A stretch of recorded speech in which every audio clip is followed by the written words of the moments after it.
देवतुल्य भाइयों, मां शक्ति। आज सज्जन चिंतन का क्रमांक है हमारा 257 और आज हमारे बीच में आदरणीय प्रोफेसर डॉक्टर M.R.K. काला साहब। और आप काफी लंबे समय से कबीर दर्शन ले रहे हैं। इससे पूर्व में पार्ट 9 हो चुके हैं, आज पार्ट 10 ले रहे हैं। अब हम आदरणीय वागीश शर्मा जी से, जो एडवोकेट सुप्रीम कोर्ट हैं, उनसे निवेदन करते हैं कि 2 शब्द आदरणीय प्रोफेसर डॉक्टर R.K. काला साहब के विषय में कहें। आदरणीय वागीश शर्मा जी। सभी को प्रणाम।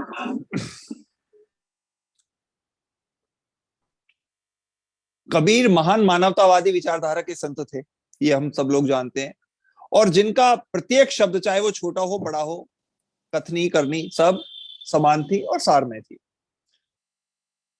देखिए कितनी बड़ी बात है कि कबीर ने कभी किसी शास्त्र का या पुराने ग्रंथ का ना तो अध्ययन किया ना अनुवाद किया, बल्कि उन्होंने जो देखा, जो समझा या जो उनके आसपास था, उसको बिल्कुल सहज और सरल शब्दों में प्रसारित कर दिया। जहां उन्होंने आडंबर, दिखावा, मिथ्याचार और उसके तार्किक विचारों का खंडन किया, वहीं समाज के उत्थान में भी उनका बहुत बड़ा योगदान है।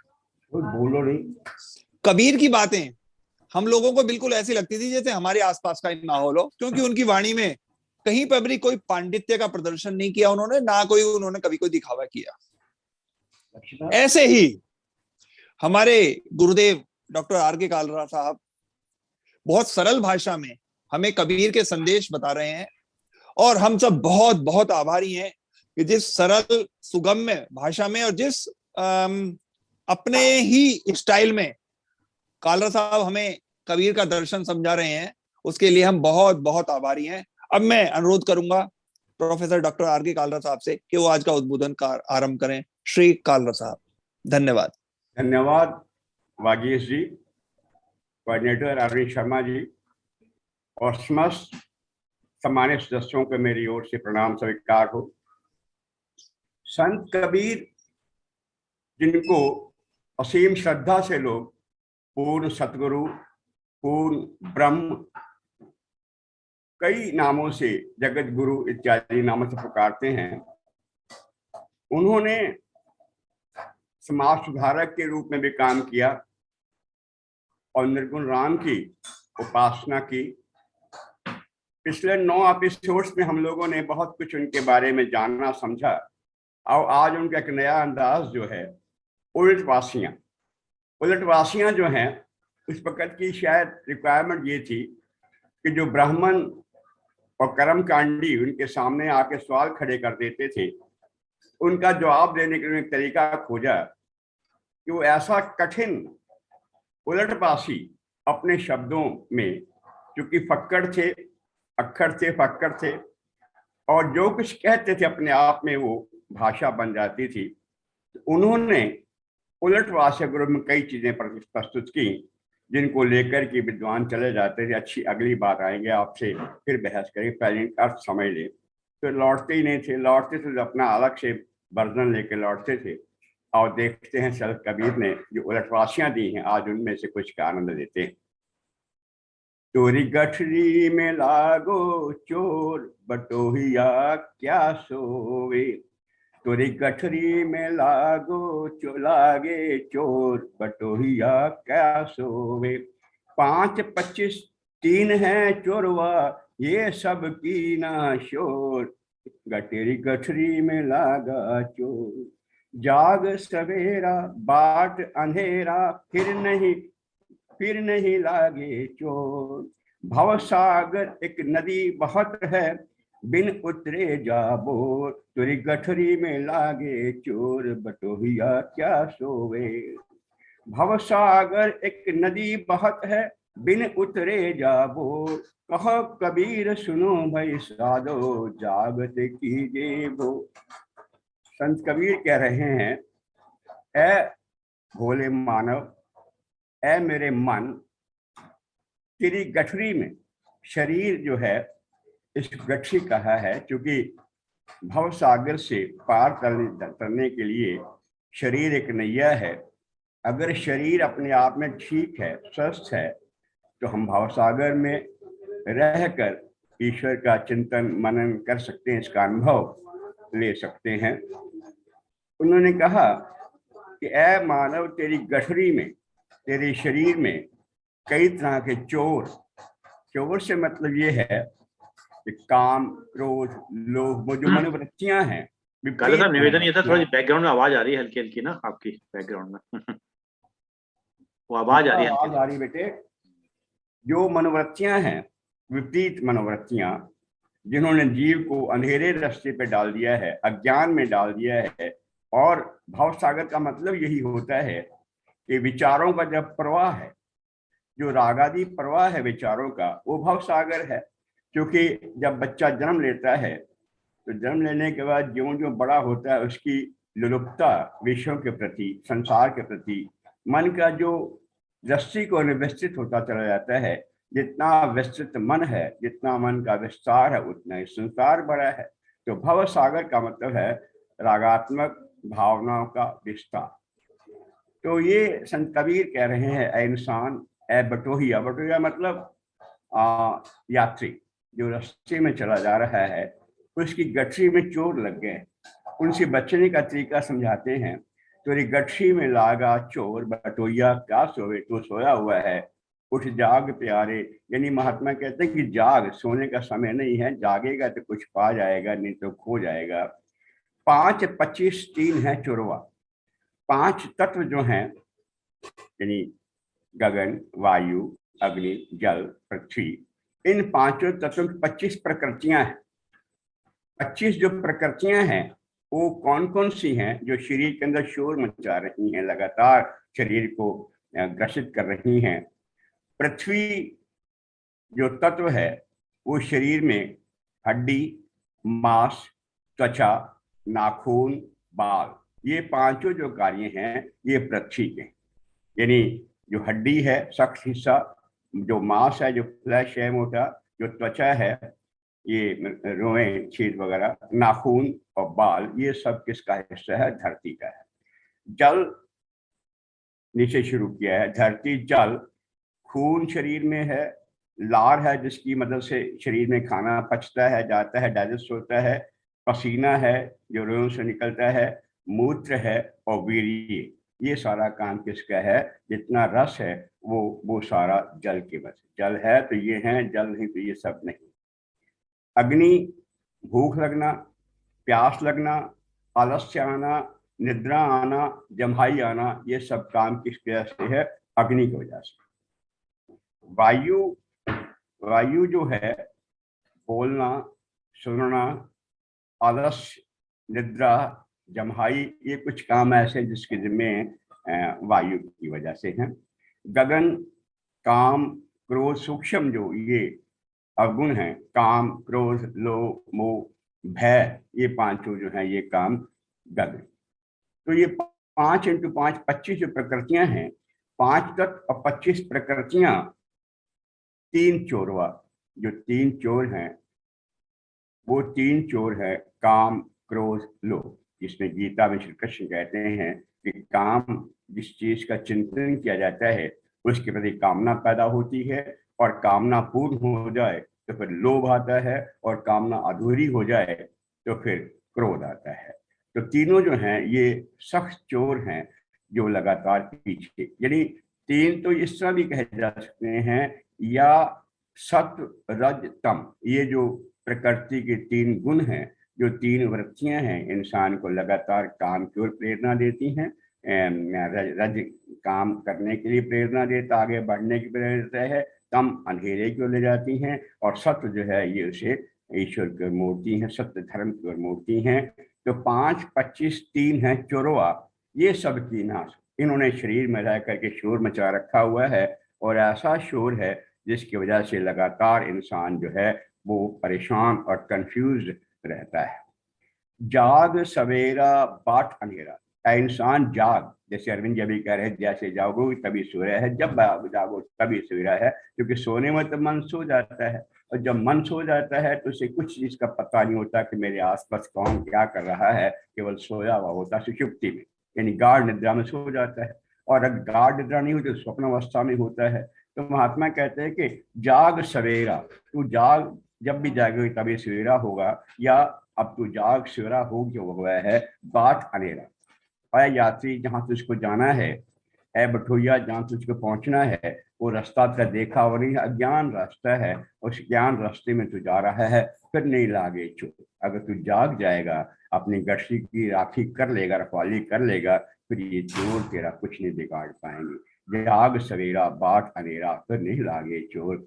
भव सागर एक नदी बहत, यानी जो ये सागर है भावनाओं का, जिसमें लगातार इंसान यानी काम, क्रोध, लोभ, मद, मोह इत्यादि अवगुणों के साथ आगे बढ़ रहा है। ये विचारों का जब तक शून्य विचार नहीं होंगे तब तक आत्मा का अनुभव नहीं होगा कि ये जो लगातार भवसागर बह रहा है, नदी बहत है, ये बहती नदी है जिसमें जीव कई बार आया है, कई बार गया है।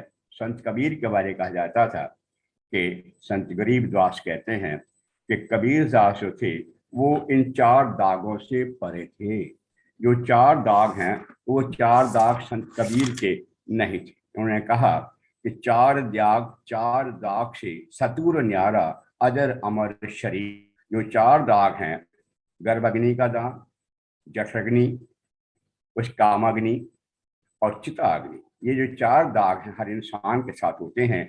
गर्भ में आता है, आवागमन में जठराग्नि सहन करता है, उसके बाद फिर कामाग्नि में जाता है, और बाद में चिता में चाहे उसका कोई स्वरूप हो, या आकर के संस्कार किया जाता हो, या दफना करके संस्कार किया जाता हो, या उसे ऊपर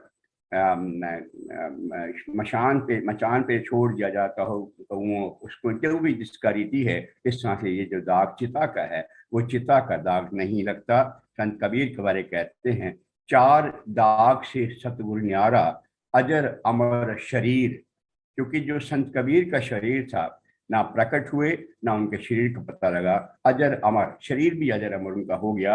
हालांकि शरीर का मतलब यहाँ फिजिकल बॉडी से नहीं है, शरीर का मतलब ज्ञान से, क्योंकि जो शब्द ज्ञान है, जो सार शब्द है, वो शरीर से मतलब नहीं है, वो तो केवल एक शब्द है, एक ऐसा ज्ञान है जिसको लगातार जीव को अनुभव करना है। शरीर की पूजा संत कबीर नहीं बता, क्योंकि शरीर में जाना होता है, चाहे वो किसी का भी शरीर हो, तो शरीर नहीं है।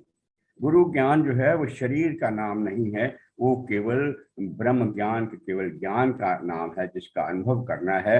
जैसे मैंने पहले कहा था कि संत कबीर शंकर के द्वैत को मानते हैं कि जो ईश्वर है, जो परमात्मा है, इसका ही प्रतिबिंब शरीर में है, आत्मा है। जैसे एक जो सूर्य है, एक जो चंद्रमा है, असंख्य बाल्टियों में झलकता है तो असंख्य सूर्य आकर्षक चंद्रमा हो जाते हैं। इसी प्रकार से एक ब्रह्म असंख्य जीवों पर अपना प्रतिबिंब डालता है तो वो डिफरेंट आत्माएं हो जाती हैं। आत्मा और परमात्मा एक नहीं, दो नहीं, एक ही हैं। तो ये उनका अद्वैत जो था, उस अद्वैत के बारे में उन्होंने पहले बता दिया। चार दाग से सतगुरु न्यारा अजर अमर शरीर, दास मलूक सलूक भगत है, खोजो खसम कबीर। उस कबीर को, उस खसम को, शरीर को नहीं, उस ज्ञान को जो केवल एक सूरत है, एक शब्द है, केवल उस शब्द को तलाशो जो गुरु ने बताया। केवल रटना नहीं, क्योंकि पहले भी मैंने एक बार बताया था कि संत कबीर रटने की बात नहीं करते। पानी पानी पानी, मीठा पानी मीठा पानी, इसके कहने से कोई मीठा नहीं मुंह हो जाएगा, ना पानी पानी रटने से प्यास बुझ जाएगी, ना रोटी रोटी करने से भूख मिट जाएगी। ऐसे ही कबीर कबीर कबीर कबीर करने, ये सब जो है इससे कल्याण होने वाला नहीं है। बेशक मत रटो, केवल स्मरण इसलिए किया जाता है ताकि इसकी एक याद बनी रहे, बाकी अनुभव की वैल्यू है। अनुभव करना है अपने आप को कि मैं ईश्वर ही हूँ, मैं ब्रह्म ही हूँ। क्योंकि वेदों में मंत्र आता है कि पूर्णमदः पूर्णमिदं पूर्णात् पूर्णमुदच्यते पूर्णस्य पूर्णमादाय पूर्णमेवावशिष्यते कि पूर्ण से पूर्ण की उत्पत्ति होती है, अपूर्ण की नहीं। एक माता अगर 8 बच्चे जन्म देती है तो 8 बच्चे पूर्ण हैं, माता भी बाद में पूर्ण की पूर्ण है। तो पूर्ण में से पूर्ण की उत्पत्ति होती है। तो जगत ईश्वर पूर्ण है, जगत पूर्ण है, इसके बनाए हुए प्राणी सब पूर्ण हैं। तो पूर्ण होने के नाते हम वही हैं जो स्वयं ब्रह्म है। ये शंकर का द्वैत है। तो इस तरह से उन्होंने कहा कि रूप स्वरूप भगत है, खोजो खत्म कबीर। जो उनका ज्ञान है, जो ज्ञान शब्द है, उसकी हमें चिंता करनी है। तो ये इनका कहना है। तो संत कबीर के बारे में ऐसे वचन जिस वक्त गरीबदास कहते हैं, ये तो संत मलुकदास का था स्टेटमेंट, मलुकदास का था। ऐसे ही संत गरीबदास ने भी कहा कि अनंत कोटि ब्रह्मांड में बंदी छोड़ कहाए। अनंत कोटि ब्रह्मांड में, ब्रह्मांड जो है, एक दफा सवाल किसी ने पूछा कि ब्रह्म ब्रह्म क्या है। आप कहते हैं ब्रह्म अटल है, ब्रह्म तो चलता नहीं है, ब्रह्म अपनी जगह स्थिर है, कुटस्थ है। जब ब्रह्म अगर यही है, ब्रह्म का मतलब बढ़ना है, वृद्धि होना है, तो ब्रह्म बढ़ता भी है, ब्रह्म अटल भी है। दोनों कंट्रोवर्शियल स्टेटमेंट्स कैसे हो सकता है? तो जो ब्रह्म अटल है वो निराकार ब्रह्म, वो निराकार ब्रह्म अटल है। सारे जगत को ईशावास्यमितम का पहला मंत्र, ईशावास्यम उपनिषद का पहला ही मंत्र ही, पूरे संसार को ईशावास्यमितम समझत, पूरे संसार को व्याप्त करके परमात्मा अपने आप में स्थित है। ये निर्गुण स्वरूप और सगुण स्वरूप में ये जो संसार बन रहा है, ये संसार जो है, ये संसार इसका सगुण स्वरूप है। और सगुण स्वरूप जो है, ईश्वर स्वयं ही अभिव्यक्त हुआ है संसार के रूप में, जगत के रूप में। ये जो संसार है, यह संसार लगातार बढ़ता है, घटता है, बढ़ता है, संसार बढ़ता जाता है। और एक ब्रह्मांड नहीं, अनेक ब्रह्मांड, यानी वैज्ञानिक भी इस बात को मानने लगे हैं कि ब्रह्मांड एक नहीं, ब्रह्मांड अनेक ब्रह्मांडों की रचना होती रहती है, अनेक ब्रह्मांड खत्म होते रहते हैं, अनेक ब्रह्मांड। और हर ब्रह्मांड का अपना ब्रह्मा है, विष्णु है, महेश है, अपना गैलेक्सी है, अपने तारे हैं, सूर्य है, चांद है, ये सब जो है लगातार बढ़ते। इस नाते जो है, साकार होने के नाते परमात्मा बढ़ता रहता है, लेकिन निर्गुण होने के, निराकार होने के नाते अपने आप में अटल है। यह ब्रह्म क्या है? दोनों बातें सत्य हैं कि ब्रह्म अटल भी है और ब्रह्म जो है निरंतर बढ़ता रहता है, ये भी सत्य है। तो अनंत कोटि ब्रह्मांड में बंदी छोड़ कहाए, बंदी सो तो पुरुष कबीर है, जननी जना नाम आए। ना किसी स्त्री ने जन्म दिया है जिसको माता कहे। पहले भी एक बार आया था कि वो उनका राम जो है वो घर दशरथ के घर पैदा हुआ राम नहीं है, या वासुदेव देवकी घर जन्मा राम नहीं है, या यशोदा नंद के गोदी में खेला हुआ नहीं है। उनका राम निर्गुण राम है। तो वो कहते ये हैं कि मुझे इस बात की हौस है कि मेरे एक से अनेक जिह्वाएं क्यों नहीं हो गई, ताकि मैं इस ईश्वर के गुण लगातार गाता रह सकूं। खैर, वो अपनी जगह पर अलग चीज है। तो मैं ये कह रहा था कि जाग सवेरा बाट लागे चोर। क्या इंसान तू जाग, और जो रास्ता है तेरा, बाट है वो अनेरा, मैंने अंधेरा भी कह सकते हैं, या इसको अनजान कह सकते हैं कि रास्ता बड़ा अनजान है। अगर तू जग जाएगा तो ये चोर तेरा कुछ बिगाड़ नहीं पाएंगे। भव सागर एक नदी बहत है, छिन उतरे जा पो, कि तू छिन छिन पल पल इसमें डूबता जा रहा है। इससे पार होने की कोशिश कर। इस बहते नदी में तो बार बार आवाज में चक्कर में पड़ा हुआ है, उससे बचने का तरीका ये है कि तू जाग। कह कबीर सुनो भाई संतो, जागत कीजिए कि जागते जागते सवेरा हो जाए। इस तरह से कोशिश कर। ये विकराल संसार जो है, विकट संसार में तेरी जो नैया डूबने वाली है, ये नैया नहीं डूबे बल्कि ये सागर नैया में डूब जाए। मुझे लयबाज होना नहीं आता, कोई गीत नहीं गा सकता मैं, इसलिए जो जैसे भी बोल सकता हूँ मैं, अब उसको स्वीकार करें। ठगनी क्या नैना चमकावे, कबीरा तेरे हाथ नावे। ठगनी क्या नैना चमकावे, कबीरा तेरे हाथ नावे। कद्दू काट मृदंग बनाया, नींबू काट मंजीरा। पांच तुरई तुरई पांच तुरई मंगल गावे, नाचे बालम खीरा। ठगनी क्या नैना चमकावे, कबीरा तेरे हाथ नावे। रूपा पहिर के रूप दिखावे, सोना पहर तरसावे। गले पहर मोतियन की माला, गले पहर मोतियन की माला। तीन लोक भरमावे, ठगनी क्या नैना चमकावे, कबीरा तेरे हाथ नावे।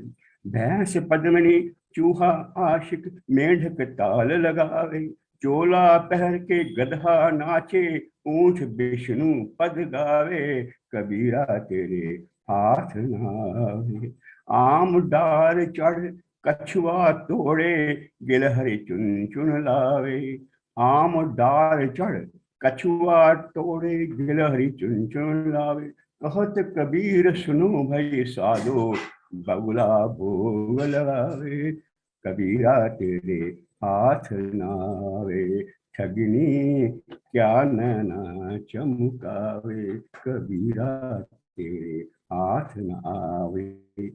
इसका जो अर्थ है वो यह है, जो कि जिन जिन यहाँ उपमाओं का प्रयोग किया गया है, वो सारे लोग जो हैं, वो सारी जो हैं, जैसे आम, आम, गधा है, विवेकहीन प्राणी है।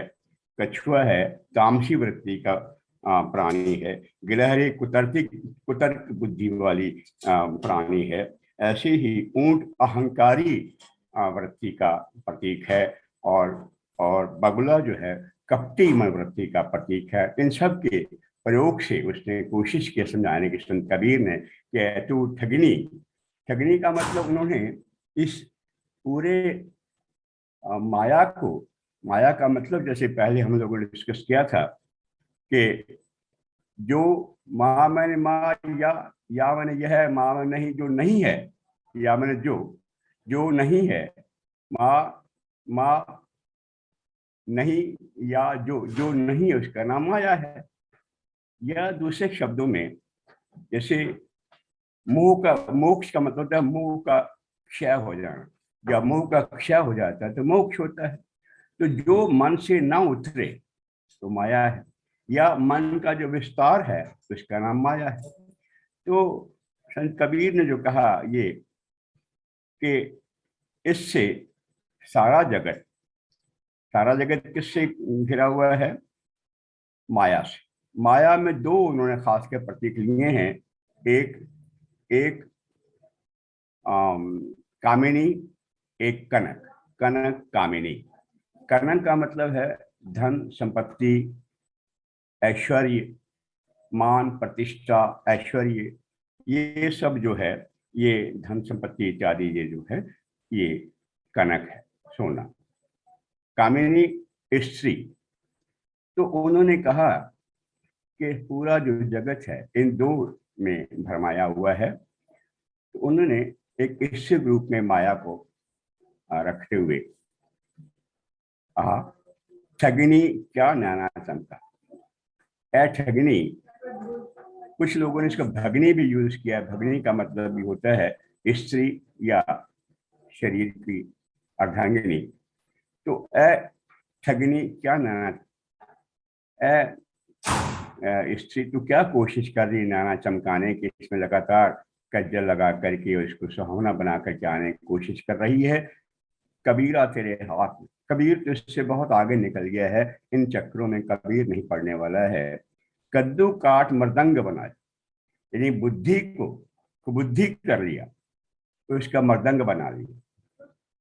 बुद्धि में जो विपरीत विचार हैं उनको ले आया, इसका मृदंग बना लिया। नींबू काट मजीरा, और मन को उसकी ओर ले गया। मन लगातार जो है विचारों का प्रवाह मन है। मन का अपना कोई अस्तित्व शरीर में नहीं है, तो मन जो है ये विचारों का प्रवाह है। और मन रूपी, जैसे पहले जिक्र हुआ था कि मन का ऐसा कोई स्टडी भी नहीं है किसी यूनिवर्सिटी में, ना सिलेबस का पार्ट है मन कैसे काम करता है। साइकोलॉजी में जरूर मन की बात आती है, पर मन का निश्चित स्थान क्या है, ये अपने आप सोचता है या पिछले संस्कारों के बस होकर के सोचता है, और या वातावरण में, क्योंकि मन जो है ना, ऐसा कहा जाता है कि ये जो जगत है ये इकोसिस्टम पे का इको है। जैसे खाली आप कुएं में आवाज लगाएंगे तो इको होकर के वापस आएगी, ऐसे इस जगत में जो भी मन सोचता है, जो इस ब्रह्मांड को आप देते हैं, उस ब्रह्मांड से एज इट इज असंख्य गुण होकर के वापस आ जाता है। अगर आप प्यार जगत को देते हैं तो आपको प्यार मिलता है, नफरत करते हैं तो नफरत वापस मिलती है। अगर आप अभिमान करते हैं, अभिमान संसार में, यानी जिस तरह प्रकृति में हम बीज बोते हैं, प्रकृति का ये नियम है कि वो असंख्य होकर के सामने आके प्रकट होता है। ऐसे इस ब्रह्मांड में आप जो कुछ भी, इस यूनिवर्स में आप जो कुछ भी देते हैं, उसका कई गुना होकर के वापस लौटता है। और ब्रह्मांड में कोई ऐसा रूल पे नहीं है कि ये आप अगर बार बार कहेंगे मैं बीमार हूँ, मैं बीमार हूँ, मैं बीमार हूँ, तो आप बीमार ही हो जाएंगे। मैं स्वस्थ हूँ, मैं ईश्वर के प्रति समर्पित हूँ, मैं बहुत ठीक हूँ, ये अगर भावनाएं करेंगे तो जैसी भावना होती है वैसे प्रकृति तथास्तु कहती है ऐसा ही हो। तो जिस तरह की भावना हमारी होती है वैसा आगे काम चलता है। तो कहते हैं कद्दू काट मृदंग बनाया, कि बुद्धि को तूने कद्दू बना लिया है और मन मृदंग मजीरा बन करके ये कर नाच रहे हैं। 5 तुरई मंगल कर, और जो 5 विषय हैं, सुनना, देखना, रस लेना, स्पर्श करना, गंध लेना, जो 5 रस लेने के विषय हैं, ये जो राग से इंसान अनुरागी बन जाता है, इनके प्रति भागता करता है, ये त्रयी बन गई हैं। और बाजे नाचे बालम के, इसके अंदर जीव जो है बालम हीरा बन के नाच रहा है। तो उन्होंने सब्जियों के नाम लेकर के कहा कि कद्दू काट मृदंग बनाया, नींबू काट मजीरा, 5 रई मंगल गावे, नाचे बालम खीरा। अब इसको जो उनसे बहस करने के लिए आते थे कर्मकांडी और पंडित लोग, वो उनके सामने छोड़ देते थे। अब इतनी ऐसी रमस छोड़ दी, ऐसा रास छोड़ दिया, अब रहस्य के सामने उनको प्रकट करना मुश्किल हो जाता है। वो क्या समझे इसको। उसके बाद तो दिन भर कोशिश करते, चिंतन करते, शायद कुछ अंदाजा लग जाए, उसके बाद आकर के फिर दोबारा रेस्पॉन्स करते थे या आते ही नहीं थे, तो समस्या खत्म हो जाती। संत कबीर की अपनी जगह पर 3 लोक भरमावे, 3 लोगों को तूने भरमा रखा है, ब्रह्मा विष्णु महेश, देवी देवता, संसारी और गृहस्थी सन्यासी मुनि, सबको इसने बकाया है। क्योंकि श्रृंगी ऋषि भी इस तरह से अपनी भक्ति छोड़ के वो हो गए, और पार्षद ऋषि भी मत्स्य कुमारी के चक्कर में आ गए। परिणाम ये हुआ कि जो बड़े बड़े ऋषि मुनि हैं, तीनों लोकों में ये माया सबको भरमाती रहती है। पर संत कबीर कहते हैं अपना इतना दावा, कॉन्फिडेंस कि मेरे ऊपर तो ये हमला नहीं कर सकती प्रेयसी कामिनी।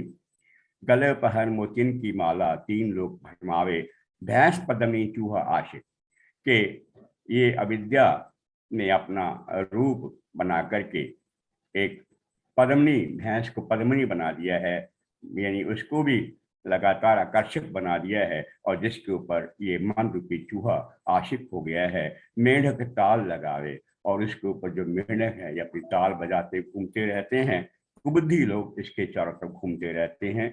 चोला पहर के गधा नाचे, ऐसे कई लोग हैं जो मनुष्य के जीवन में तो हैं, मनुष्य शरीर में तो है, पर उनकी करनी जो है पशुओं से बदतर है। वो यानी मनुष्य में महात्मा कहा करते हैं कि जहाँ तक विद्या का सवाल है, उस लिहाज से देखा जाए तो पुरुष और प्राणी और पशु में कोई फर्क नहीं है। सिर्फ फर्क इस बात का है कि उसके अंदर भोजन निद्रा भोग भय, भोजन कर लेना, निद्रा कर लेना, मैथुन कर लेना, और भय खा जाना। भोजन निद्रा भोग भय, ये पशु पुरुष समान, ये पशु में पुरुष एक जैसे हैं। भोजन निद्रा भोग भय, ये पशु पुरुष समान। ज्ञान अधिक एक नर में, ज्ञान बिना पशु जान। अगर ज्ञान है तो वो मनुष्य है, वरना उसके बिना, ये ज्ञान के बिना इंसान पशु की तरह ही है। तो संत कबीर कहते हैं चोला पहर के गधा नाचे, कि ये जो मनुष्य हैं, चोला तो सन्यासी का कर लिया, चोला तो गृहस्थी का त्याग दिया, फिर वहां जाकर अपना नया घर बना लिया, नए नए फॉलोवर रख लिए, नया घर बना लिया। इतना इतना मोह हो गया कि उनकी अगर कोई भिक्षा पात्र को भी छेड़ दे या उनके कमंडल को भी हाथ लगा दे तो क्रोध के मारे उबल उठते हैं। तो महात्मा कहते उन्हें केवल घर छोड़ा है पर मोह नहीं छोड़ा। कहते अपना जगह क्रोध वैसे का वैसे ही है। तो ऐसे उन्होंने कहा कि चोला पहर के गधा नाचे ऊंट विष्णु पद पा। जो अहंकारी लोग, अहंकारी मन से इतना अहंकार है, वो विष्णु के पद गाते, जगह जगह लोगों को विष्णु की कथाएं सुनाते हैं, पुराण सुनाते हैं, गीता सुनाते हैं और ये सब करते हैं। ये ऐसा संसार मुझको नहीं चाहिए। चोला पहर गधा नाचे ऊंट विष्णु पर, ये सब माया के अंदर की उसमें सोए हुए हैं मनोवृत्ति। आम डाल चढ़ कछुआ तोड़, कि यानी आम की डाली पर चढ़कर कछुआ, कछुआ का मतलब होता है जो तामसी बुद्धि का आदमी है, तामसी बुद्धि का व्यक्ति है, वो ऊंचे ऊंचे उपदेश देते फिरते हैं कि करनी तो अपनी है नहीं। अभी जैसे वागीश ने कहा, कबीर के बारे कहा जाता है कि करनी कथनी उनकी एक जैसी होती थी कि लोग कथनी कथे खांसी करनी विष की लोए। उनकी कथनी तो खांड जैसी होती है और करनी बिल्कुल ऐसे जहर होती है।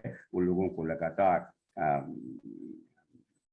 निंदा और ईर्ष्या से देखते रहते हैं। इस तरह से कह रहे हैं कि आम डार चढ़ कछुआ तोड़े, आम जैसी ऊंची डार पर कछुआ बैठ गया है। संत कबीर कहते हैं, गुरु बिन कौन बतावे, गुरु बिन कौन बतावे बाट, कि गुरु के बिना रास्ता कौन बताएगा।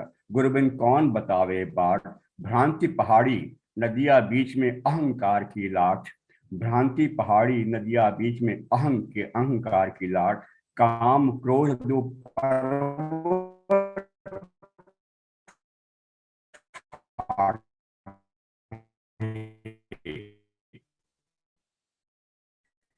काम क्रोध दो पर्वत ठाड़े, लो तक कबीर सुनो बैसारो, क्या क्यों तरना यह घाट। कहत कबीर सुनो रे संतो, क्यों तरना यह घाट। इस उलटवासी में संत कबीर कहते हैं, इस विकट संसार से, इस बहते सागर से, इस रागादि विषयों की ओर प्रवाहित मन को कैसे रोका जा सकता है।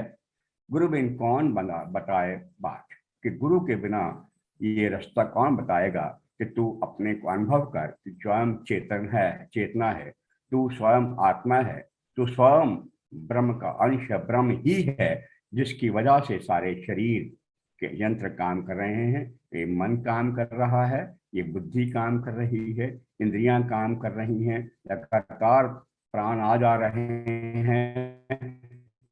ये स्वयं तू कहते हैं मैं कर रहा हूँ। संत कबीर कहते हैं नहीं, रात सोते हैं तो कौन रक्त प्रवाहित करता है शरीर के अंदर, कौन हमारी सांसों को चलाता है,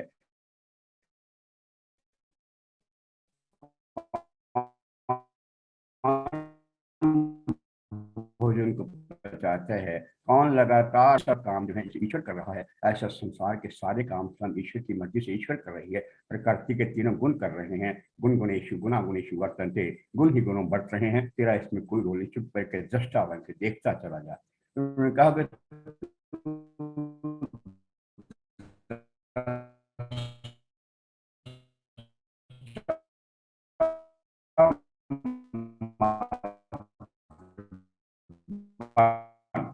तू स्वयं चेतना है।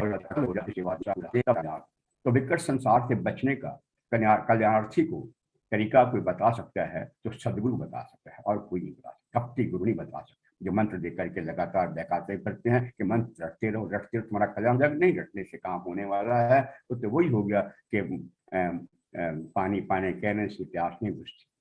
तो भ्रांति पहाड़ी नदिया बीच में अहंकार की लाट, काम क्रोध दो पर्वत ठाड़े, लोभ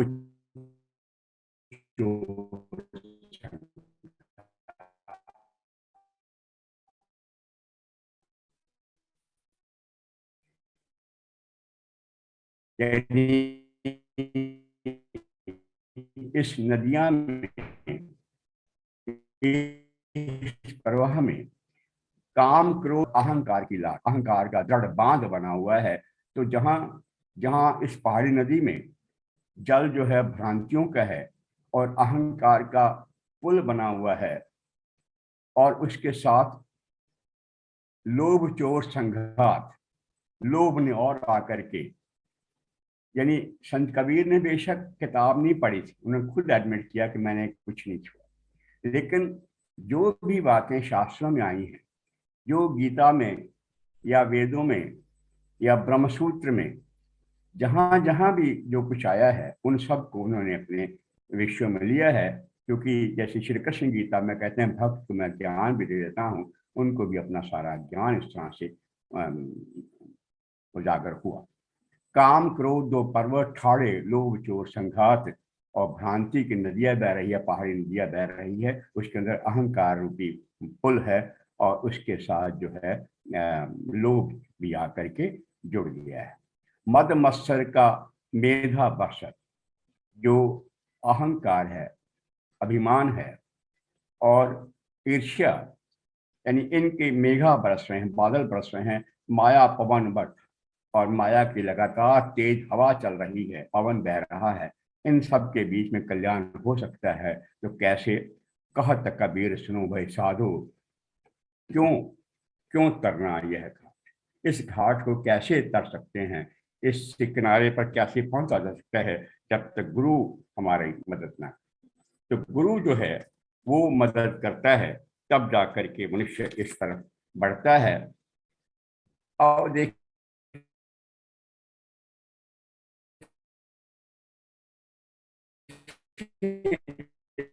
एक नया अंदाज था कि मैं वहां से मेल होता है। वो जो कोई लड़की का ब्याह दूल्हे के साथ होता है, तो जिस तरह की स्थिति बनती है घरों में, हमने देखा है अपने माहौल में कि जिस तरह से घर में ब्याह रचा जाता है, डेट रखी जाती, चाहे लड़की की हो चाहे लड़के की हो, पूरा परिवार इकट्ठा होता है, मंगल गीत गाए जाते हैं, मंगल आचरण होते हैं, और उसके बाद लगातार बाराती डांस करते नाचते हैं, और इस बड़ी खुशियों का माहौल होता है। उन खुशियों के माहौल को कैसे संत कबीर आत्मा और परमात्मा के ब्याह के रूप में इस्तेमाल करते, कहते हैं, दुल्हन गाओ मंगलाचार, हम घर आए हो राजा राम भरतार, तन रत कर मैं मन रत कर, तन रत कर मैं मन रत कर, करे हूं पंच तत् बराती, राम देव मोहि मोरे पाहन आए, मैं जोबन मैं बात माथी,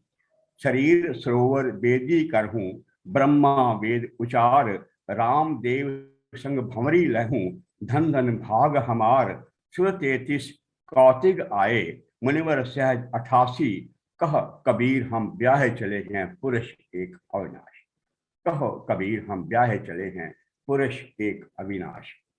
तो कहते हैं कि ऐ सद्वृत्तियों, ऐ दुल्हनों, ऐ सद्वृत्तियों, तुम ऐ सुहागन स्त्रियों मंगलाचरण करो, कल्याण के गीत गाओ, क्योंकि मैं आत्मा का गुरु ज्ञान से अपने मालिक परमात्मा से मिलन हुआ है, मिलन हो रहा है। ये अनुभव जब उनको हुआ, उस अनुभव का जिक्र कर रहे हैं कि ऐ दुल्हनों, ऐ सर्वव्रतियों, ऐ मन की कल्याणार्थी भावनाओं, मंगल के गीत गाओ कि मेरा एक ऐसा अवसर आया है कि मेरे पति के साथ मिलन हुआ है, आत्मा का परमात्मा मिलन हो गया हुआ है। हम घर आए हो राजा राम भक्त, हमारे घर, मेरे घर राजा राम निर्गुण ब्रह्म की बात कर रहे हैं कि मुझे निर्गुण ब्रह्म का आभास हुआ है, अनुभव हुआ है। पार ब्रह्म के तेज का कैसा है अनुमान, कहे बे की शोभा नहीं देखो ही परवान, क्योंकि जिसने देखा है वो गा नहीं सकता, और जो गाता उसने देखा नहीं है। तो ये अगम का जो प्रकाश है, इसका अनुभव उन्होंने किया, और उन्होंने ये बात कही कि हम घर आए हो राजा राम भरतार, तन रत कर, मैं तन को अनुरागी बना लिया है, तन को ईश्वर की ओर जोड़ दिया है, मन रत कर, मैं मन को तन को दोनों मेरे अनुरागी ईश्वर के हो गए हैं, उनके प्रीत में लगातार सराबोर हो गए हैं। मैं जोबन मैं बात, मेरा यौवन और मेरी मस्ती, मैं अपनी जवानी में मस्ती में हूँ, और मुझे ऐसी ऐसा आनंद और ऐसा सुख मिल रहा है जिसके आगे कुछ भी नहीं है, और ऐसा कभी मेरे साथ पहले हुआ नहीं है, और ये अवस्था मेरी लगातार बनी रहे। रामदेव मोरे पाहन आए। मेरे पाहन यानी पाहुने, मेरे पाहुने आए। पाहुने का मतलब होता है जैसे हमारे यहाँ कहा जाता है कि घर में मेहमान आया। मेहमान का मतलब कुछ यहाँ पर हमारे पूरी उत्तर प्रदेश, पश्चिमी उत्तर प्रदेश में दामाद से दिया जाता है कि मेरे घर, और इन्होंने कहा कि मोर पाहुने आए, कि रामदेव मेरे पाहुन यानी मेरे पति को उन्होंने यहाँ पाहुन की इस्तेमाल किया है। मेरे पाहुन आए, मैं जोबन में माती, मैं मस्ती में हूँ और पूरे यौवन अवस्था में हूँ। शरीर सरोवर बेदी कर, मैं अपने शरीर सरोवर की, शरीर को जल बेदी और बेदी बना रही हूँ, ब्याह शादी वाला मंडप बना रही हूँ। ब्रह्मा वेद, उसमें ब्रह्मा वेद उच्चार रहा है, जो मंत्र ब्राह्मण पढ़ता है उसको ब्रह्मा वेद उच्चार कर रहा है। ये तुलना उसने संत कबीर ने की।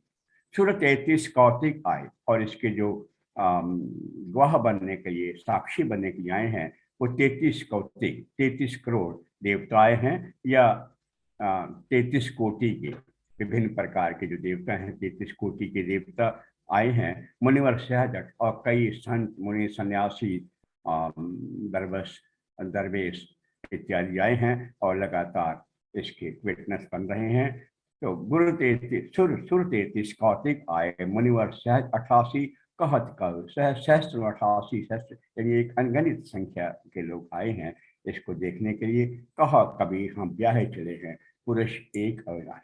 मेरा जो राम है वो अविनाशी है, अमर है, अजर है, और वो चिंतन से परे है, अनिर्वचनीय है, जिसका कोई वचन किसी तरह से वर्चन नहीं किया जा सकता। ये यानी इसको नेगेटिव जैसे कहे कि प्राम क्या है, तो नेगेटिव रूप में वो यह भी नहीं है, यह भी नहीं, यह भी नहीं है, वो अनंत है, ये बात भी नहीं है, वो सत्य है, ये भी नहीं, यानी हर चीज जो है अनंत में जाती है, क्योंकि अनंत ईश्वर के अनंत शक्तियां, अनंत ब्रह्मांड और अनंत कोई सीमा नहीं। तो जैसे किसी हमारे बिहार में कहा जाता है ना कि यानी तुम्हारी जमीन कितनी है, तो जमीन कहते हैं कितनी, यानी इतना हिस्सा हमारी जमीन का है, और जिसका कोई अंत ना हो कहते हैं बे भाग, यानी ये बहुत दूर तक जाता है। तो ऐसी जो ईश्वर का ब्रह्मांड है, एक नहीं अनेक है, और उनकी अपनी कोई सीमा नहीं है। तो ऐसा जो मेरा अविनाशी पुरुष है, जिसका कभी नाश नहीं होता, जो जन्म मरण में नहीं आता, अजर अमर है, एक और अंतर में भी है, बाहर में भी है, यहाँ वहाँ सब जगह पर सर्वत्र है, और यत्र तत्र सर्वत्र है। ऐसे ब्रह्म की मैं क्या, ऐसे पुरुष की मैं नारी बनी हूँ। कहो कभी हम ब्याह चले हैं, ये मेरा सौभाग्य है कि मैं ऐसे महात्मा की और ऐसे गुरु की, ऐसे ईश्वर की शरण गई हूँ, उनकी मैं पत्नी बनने का सौभाग्य पाया है। और एक समय थोड़ा सा और भी ज्यादा दे रहा है, एक और उल्लेखवासी संत कबीर ने जो कही उसका जिक्र कर लेते हैं। एक अचंबा देखा रे भाई, ठाड़ा सिंह चरावे गाय। यानी मजबूर सिंह जो है वो गाय चराता करता, खड़ा हो गए, गाय चराता फिर रहा, गाय यहाँ वहां जा रही है, उसको निगरानी कर रहा है। एक अचंबा देखा रे भाई, ठाड़ा सिंह चरावे गाय, पहले पूछ पीछे भई माई, पहले पूछ पीछे गई माई, चेला के गुरु लागे पाई। जल की मछली तरवर ब्याही, जल की मछली तरवर ब्याही, पकड़ बिलाई मुर्गे खाई, बिल्ली मुर्गे को खा गई। अजीब अजीब बातें संत कबीर ने, इसलिए उनका उलटबासिया नाम दिया गया है। यानी उलटबासिया का मतलब होता है जो देखने में उल्टा लगे पर तथ्य में सीधा, जिसका अर्थ अपने आप में सही है, पर लगता है कि इन्होंने कौन सी बात ऐसी छेड़ दी है जिसका कोई मतलब निकल के नहीं आता। जल की मछली तरवर ब्याही, मछली जल की है और तरवर में बैठ करके, पेड़ पर बैठ करके ब्याह रही है, प्रजनन कर रही है। पकड़ बिलाई मुर्गे खाई, मुर्गे को बिल्ली खा गई है, बिल्ली को मुर्गा खा गया है। बैलहे डार गून घर आए, कुत्ता को ले गई बिलाई, यानी बिल्ली जो है कुत्ते को लेकर चली गई है। और बैल ही डार गूंज घर आई, जो बैल है, अक्सर क्या होता है कि हम बोरे में अन्न लाद देते हैं, डाल देते हैं बोरा भर के, फिर उसके बैल को वो रख दिया जाता है, वो लेके घर आ जाता है। बोले यहाँ उल्टा हो गया है, बैल डार गून घर आई, यानी जो बोरी है वो बैल को अपने ऊपर डाल करके घर आ गया है। तो कुत्ता को ले गई बिलाई, तल कर ताशा ऊपर कर मूल, तल कर ताशा ऊपर कर मूल, बहुत भांति जड़ लागे फूल। बड़ी तरह तरह के फूल लगे हुए हैं, और ऐसा शरीर, ऐसा पेड़ है जिसमें जिसमें शाखाएं नीचे की ओर हैं। कृष्ण ने भी गीता में जगह 15वें अध्याय में कहा कि जिसकी शाखाएं, ताशा मैंने शाखाएं नीचे की ओर हैं, और जिसकी जो जड़ है ऊपर की ओर है। कहत कबीर या पद को बूझे, ताकू तीनों त्रिभुवन सूझे, कि जो इस पद का अर्थ जान जाएगा उसको तीनों लोगों में कोई रोकने वाला नहीं है, निकल जाए। तो कुछ जो शब्द इसमें यूज किए मैं जरा उनको आपको मामूली से जिक्र कर दूं। यानी बिलाई का मतलब होता है तृष्णा, और मुर्गा मैंने ज्ञान। ज्ञान जो है तृष्णा को खा गया, यानी मुर्गा जो है बिल्ली को खा गया। बिल्ली तृष्णा है और मुर्गा ज्ञान है। ताशा मैंने शाखा, बैल में देह, और जो गुण है अंतःकरण है। अंतःकरण ऐसा शुद्ध हो गया, इस शुद्ध अंतःकरण ने इस देह को, पहले देह अंतःकरण को भगाता थकता था यहाँ वहां, अब अंतःकरण शुद्ध होने के नारे इसने देह को अपने कंट्रोल में कर लिया है। अब वो समस्या खत्म हो गई। कुत्ता में चंचल चित्त, जो चंचल चित्त का कुत्ता है, जिसका मन निरंतर भागता रहता है यहाँ वहां, कभी ना कभी, चंचल चित्त कुत्ते को एकाग्रता रूपी बिल्ली खा गई।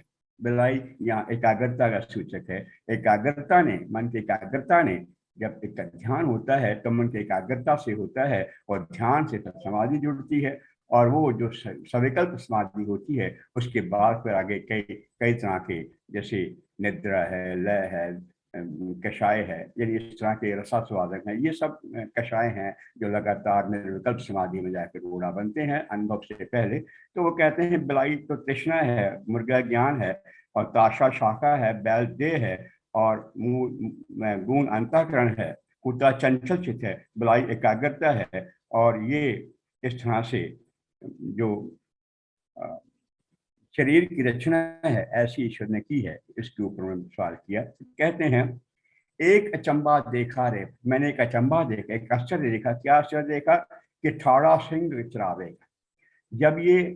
जब ये मन मनोवृत्ति में अपनी, यानी उसमें था, संसारिक वृत्तियों में था, तब लगातार यह इंद्रियों को लेकर के जगह जगह भागता था। पर अब मन में विवेक जागृत हो गया है, और विवेक जब जागृत हो जाता है और बुद्धि में कुछ सुबुद्धि आ जाती है, और विवेक ज्ञान जब पैदा हो जाता है, तो विवेक ज्ञान के उभरते ही क्या होता है कि जो मन यहाँ वहाँ भागता था, वो अब ऐसा नियंत्रित हो गया है कि वो इंद्रियों का अपने भगाई का मतलब इंद्रियां है, कि मन नियंत्रित हो जाने के बाद, विवेक के आने के बाद मन जो है वो नियंत्रित हो गया है, और मन के नियंत्रित होते ही यह इंद्रियों रूपी गायों को लगातार चरा रहा है, और इस तरह से आगे बढ़ रहा है। एक अचंबा देखा रे भाई, पहला अचंबा ये देखा कि जो मन है, कल्याणार्थी मन हो गया है, जो सुबुद्धि हो गया, विवेक जग गया है, इस इंद्रियां इसके कंट्रोल में हो गई है। दूसरा अचंबा क्या देखा है? पहले पूछ पीछे भाई माई, पहले पुत्र पैदा हुआ, उसके बाद फिर माई यानी माया पैदा हुई। पुत्र का जन्म होता है, पुत्र उसके बाद संसार में जो बड़ा होता है, संसारी माया मोह में और संसार विषयों की लोलुपता में फंसता चला जाता है। मन का विस्तार उसका होता जाता है, रागों को देखकर उसके पीछे भागता चला जाता है, और ये रागात्मक उसकी जो वृत्तियां हैं लगातार माया बढ़ती चली जाती है, वो बाद में जन्म लेती है। पहले पूछ पाछे भया माई, चेला के गुर लागे पाछ। चेला मन की नम्रता है, मन की निर्मलता है। इस नम्रता को, निर्मलता को, और मन की जो लगातार कल्याणार्थी अवस्था है, उसको गुरु लागे पाई। गुरु मैंने अहंकार, जो अहंकार है वो उसके चरणों में आकर, नम्रता के चरणों में आकर निर्माणता की अवस्था में अनुभव होता है, ब्रह्म ज्ञान होता है। इस निर्माणता की अवस्था में आकर के चेले को गुरु ने, अहंकार ने नमस्कार किया। जल की मछली तरवर ब्याह, जो विष्णु रूपी जल था उसकी जो मछली जो उसमें रहने वाला मन था वो तरवत पर ऊपर हो चला गया और जल की मच्छी और तरबिर का यानी जल की मछली जो मन था विषयों के जल मैंने विषयों के प्रति जो मन लगातार आसक्त रहता था वो अब उच्च अवस्था में पहुंच करके तरवर पकड़ वो ऊपर जाकर के लगातार अच्छी विचारों का लगातार कल्याण करने वाले विचारों का ऐसी भावनाओं का प्रदर्शन कर रहा है मन जो पहले विश्व में डूबा रहता था। पकड़ बिलाई मुर्गे बिलाई को मुर्गे यानी बिलाई ज्ञान है, बिलाई तृष्णा है, मुर्गा ज्ञान है, ज्ञान ने बिल्ली रूपी तृष्णा को खा लिया है। बैल ही डार गून घर आई यानी जो पहले क्या होता था कि जब अंतःकरण मैला था, अंतःकरण गंदा था तो ये शरीर कुट होता यानी शरीर जो था वो अंतः इंद्रियां जो थी जो शरीर के राग द्वेष थे वो इंद्रियों को लगातार बुरी ओर धमाते जाते रहते थे। पर विवेक ज्ञान के आने के बाद क्या हो गया है, बैल ही डार गून घर आई।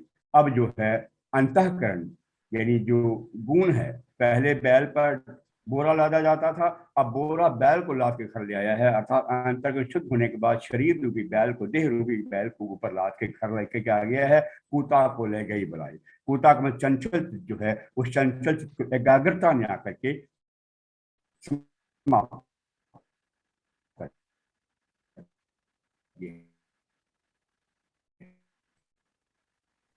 चंचल चित्त एकाग्रता समर्पित हो गई और मनोवृत्तियां जो हैं काम क्रोध अहंकार मद वाली ये लगातार नीचे की ओर हैं और ऊपर बहुत ऊपर का मूल बहुत भांति जड़ लागे। ऊपर जो मस्तिष्क है, मस्तिष्क में अच्छे भावों का चलन होना शुरू हो गया है, विवेक वृत्ति जाग गई है और कल्याण के लगातार मन सोचता रहता है, भाव पैदा करता रहता है। उन कल्याणार्थिक भावों ने क्या किया है, इसमें तरह तरह के फूल अच्छे जो हैं संसार के जन के कल्याण करने वाले हैं, ये फूल जन्म लेने लगे हैं। इसके कारण से ये है कि जो नीचे इंद्रियां हैं वो अब लगातार अपने कुपथ पर नहीं जाती, सुमार्गामी हो गई हैं।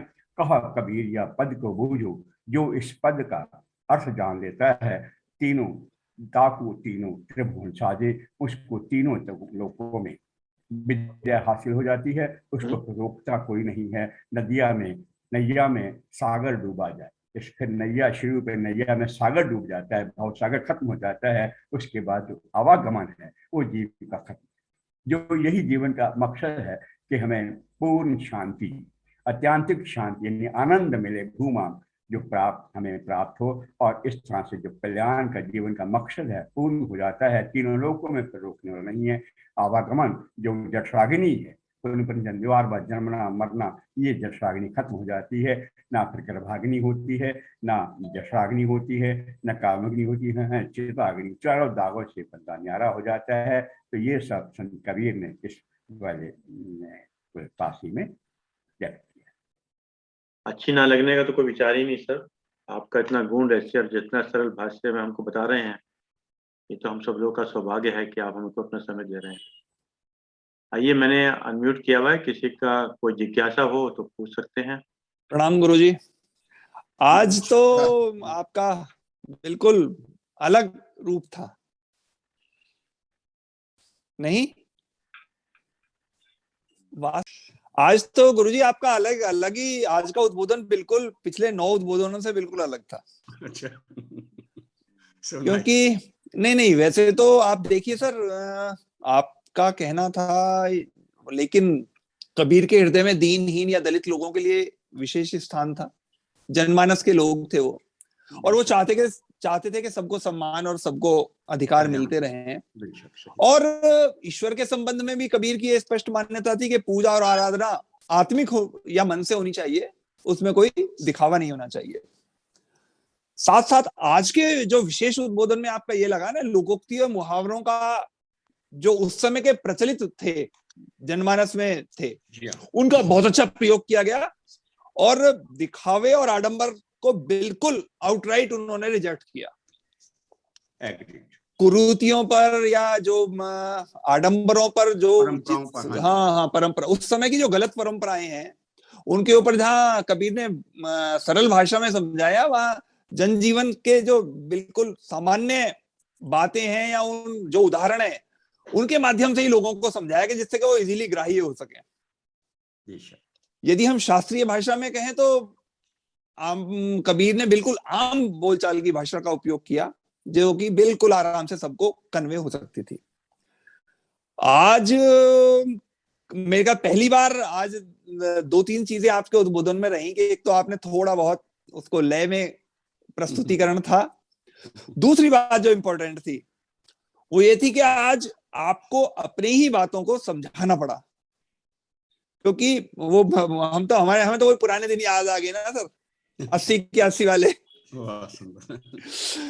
जैसे आप उस समय समझाया करते थे। क्योंकि आपको भी ये वास्तव में आपको भी ये लगा कि जो आखिरी वाले पदों के आपने जिस तरह से समझाया, क्योंकि वास्तव में यदि आप उसको एक सिंपल वे के जी गठरी बैल को लेके जा रही है, एक आम आदमी तो यही सोचेगा हाँ अरे हो सकता है, या जो बिल्ली कुत्ते को मार के खा गई, तो ये आदमी सोचेगा हो सकता है भी कहना होगा फिर की ले रहे हैं।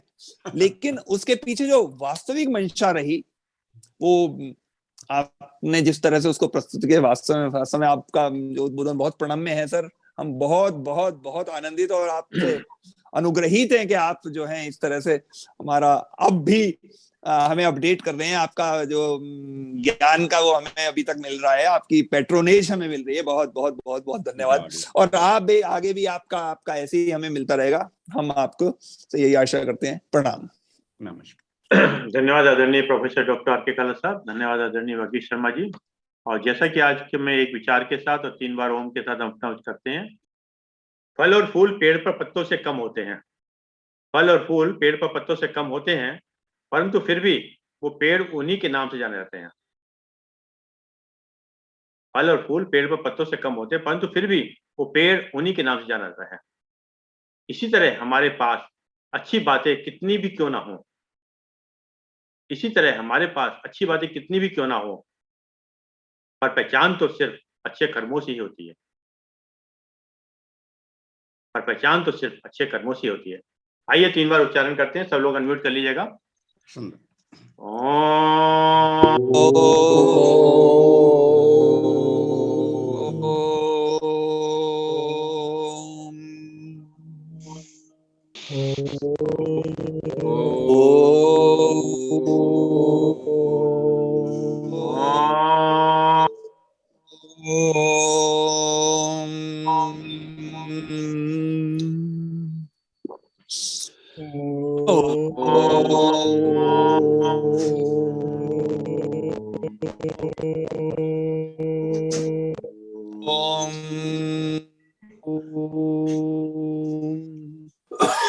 शांति शांति शांति।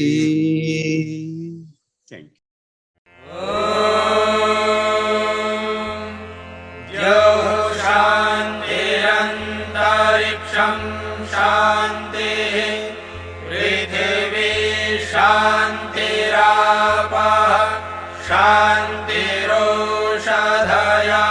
शांतिः वनस्पतयः शांतिर्विश्वे देवाः शांतिर्ब्रह्म शांतिः सर्वं शांतिः शांतिरेव शांतिः सा